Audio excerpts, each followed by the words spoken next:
টিকাকরণের মাধ্যমে রোগ প্রতিরোধ হচ্ছে সবচাইতে একটা উৎকৃষ্ট স্বাস্থ্য পরিষেবা বলে বিবেচনা করা হয়।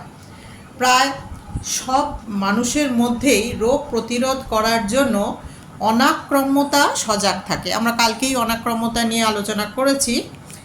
যখন নিজের এই অনাক্রম্যতা বিপর্যস্ত হয় তখনই মানুষ রোগাক্রান্ত হয়, অর্থাৎ তখনই সেই সমস্ত ভাইরাস, ব্যাকটেরিয়া বা জীবাণুগুলো মানুষকে আক্রমণ করে, মানুষকে কাবু করতে পারে এবং রোগটি জেগে ওঠে। এই কারণেই টিকাকরণের মাধ্যমে মানুষকে রোগ মুক্ত করার প্রচেষ্টা করা হয়। বিশ্ব স্বাস্থ্য সংস্থা হু পৃথিবীতে একটি রোগমুক্ত জীবন দান করার জন্য টিকাকরণের প্রস্তাব দিয়েছেন এবং বিজ্ঞানীরা মনে করেন যে টিকাকরণের মাধ্যমেই পরিকল্পনা মাফিক পৃথিবীর সমস্ত শিশুকে যদি টিকা দেয়া যায় তাহলে এমন একটা সময় আসবে যখন সেই রোগটির প্রাদুর্ভাব আর পৃথিবীতে ঘটবে না। এরকমভাবেই টিকাকরণের মাধ্যমেই কিন্তু আমাদের দেশে কলেরা, বসন্ত, পোলিও, এই সমস্ত রোগগুলো যেগুলো একসময় মহামারীর আকারে দেখা দিত সারা পৃথিবী জুড়ে, সেই রোগগুলো কিন্তু এখন নির্মূল হয়ে গিয়েছে।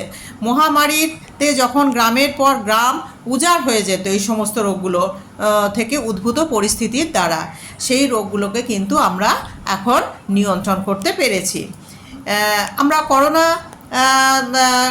রোগটির ক্ষেত্রেও কিন্তু একইভাবে সেই সারা পৃথিবী জুড়ে যে ভয়ঙ্কর একটা অবস্থার পরিস্থিতির সৃষ্টি হয়েছিল তার থেকে কিন্তু টিকাকরণের মাধ্যমেই বা ভ্যাকসিনেশনের মাধ্যমেই কিন্তু আমরা পরিত্রাণ লাভ করেছি।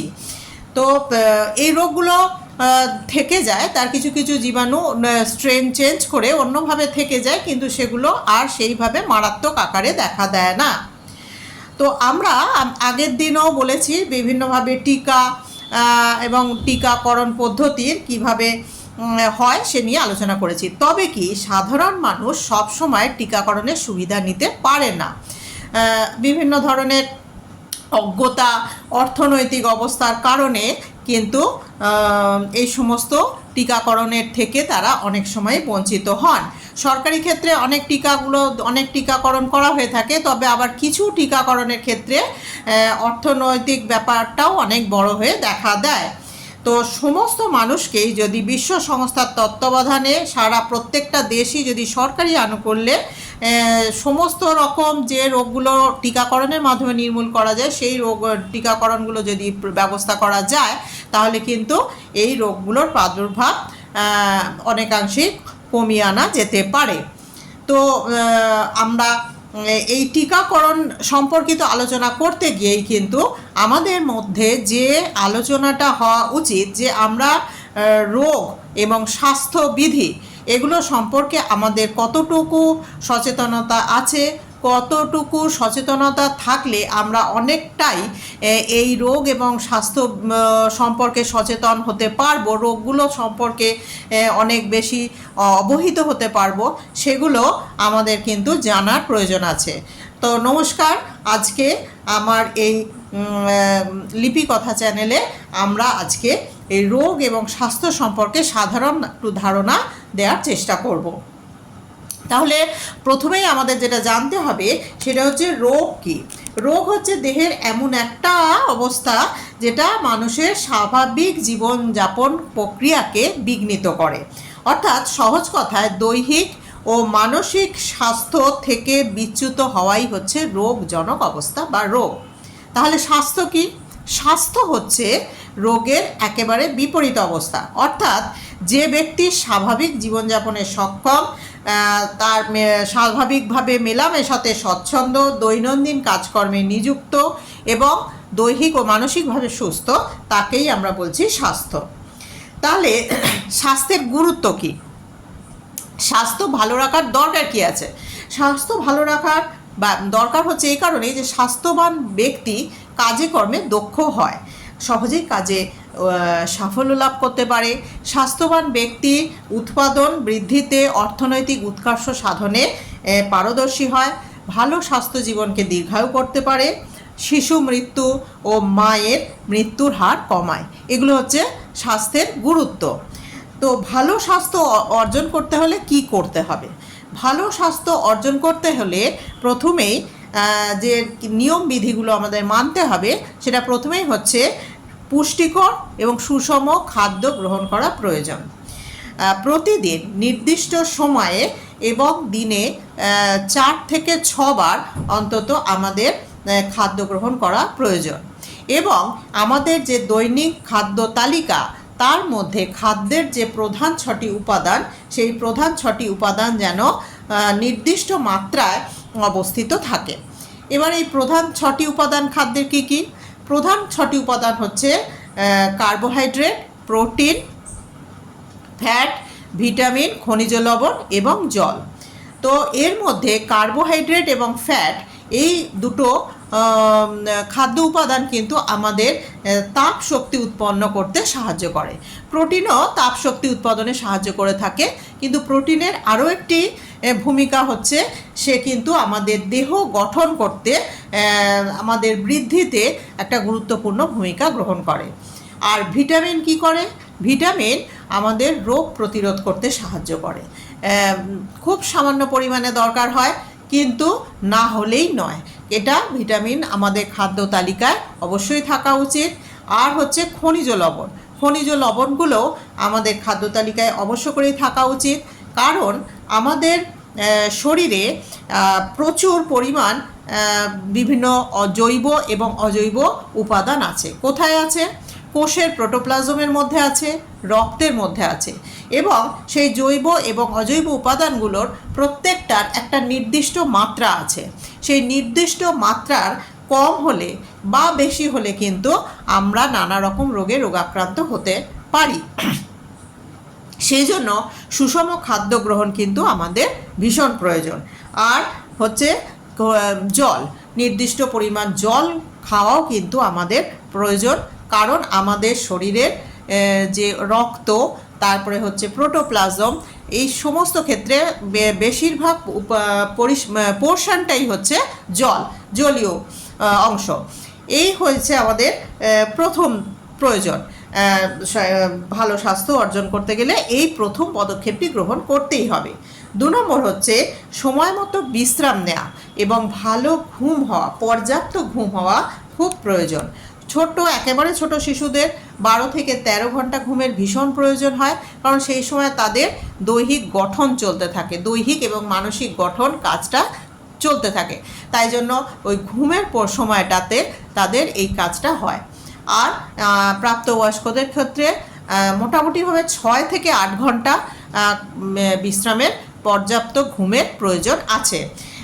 যদি এক নাগাড়ে কাজ করি তাহলে আমরা খুব সহজেই ক্লান্ত হয়ে পড়ি। ওই জন্য খানিকটা কাজ করার পর অল্প একটু বিশ্রাম নিলে পেশি ক্লান্ত হয়ে পড়বে না। কিছুক্ষণ বিশ্রাম নিয়ে কাজ করলে কি হয়, পেশির যে ফ্যাটিক বা অবসাদগ্রস্ত অবস্থা, সেটা দূর হয়ে যায়। অধিক পরিশ্রম করলে পেশিতে ল্যাকটিক অ্যাসিড জমে যায়, তখন পেশি ক্লান্ত হয়ে পড়ে। তখন আর পেশির মধ্যে আমাদের যে ক্লান্তি ভাবটা আসে, আমাদের তখন হাই ওঠে, অবসাদ আসে, সেই ভাবটা কেটে যায়। তখন আবার আমরা পুনরায় কাজে সক্ষম হতে পারি। 3 নম্বর পয়েন্ট হচ্ছে নিয়মিত শরীরচর্চা করা। নিয়মিত শরীরচর্চা করার ফলে কি হয়, আমাদের সারা দেহে রক্ত চলাচল বৃদ্ধি পায়। রক্ত চলাচল যত বৃদ্ধি পায় তত কি হয়, প্রত্যেকটা শরীরের প্রত্যেকটা কোষে কোষে অক্সিজেনের পরিমাণটা বৃদ্ধি পায়, এবং অক্সিজেনের পরিমাণ বৃদ্ধি হলে মেটাবলিক রেটটাও বাড়ে।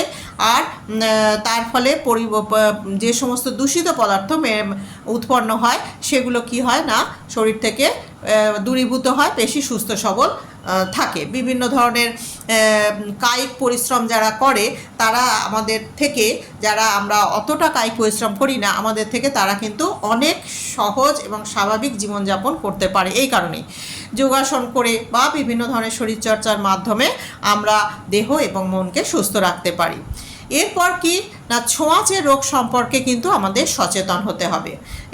বিভিন্ন ধরনের ছোঁয়াচে রোগ নিয়ে আমি একটু আলোচনা করব পরবর্তীকালে। কিছু রোগ আছে যেগুলো খুব অল্পেই ছড়িয়ে পড়ে, সংক্রামিত হয়। আমাদের এই সম্পর্কে খুব বিরাট একটা অভিজ্ঞতা হয়েছে করোনা ভাইরাস যখন আমাদের সারা পৃথিবীব্যাপী ছড়িয়ে পড়েছিল, তখন আমরা জানি কিভাবে রোগ ছড়াতে পারে। সুতরাং এই সম্পর্কে কম বেশি ধারণা কিন্তু আমাদের সকলেরই তৈরি হয়েছে। সঠিক সময়ে টিকা নিয়েও রোগ আক্রমণ প্রতিরোধ করতে হবে। এছাড়া স্বাস্থ্যকর অভ্যাস গড়ে তোলা, স্বাস্থ্যবিধি মেনে চলারও দরকার আছে।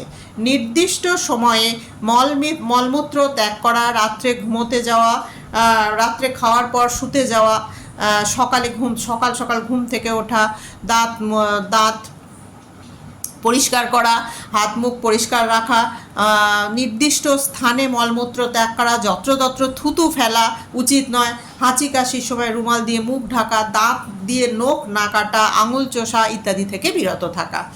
এই সমস্ত অভ্যাসগুলো আমাদের যদি আমরা মেনে চলতে পারি তাহলে কিন্তু আমাদের স্বাস্থ্য অনেক ভালো থাকবে এবং রোগ দূরে থাকবে।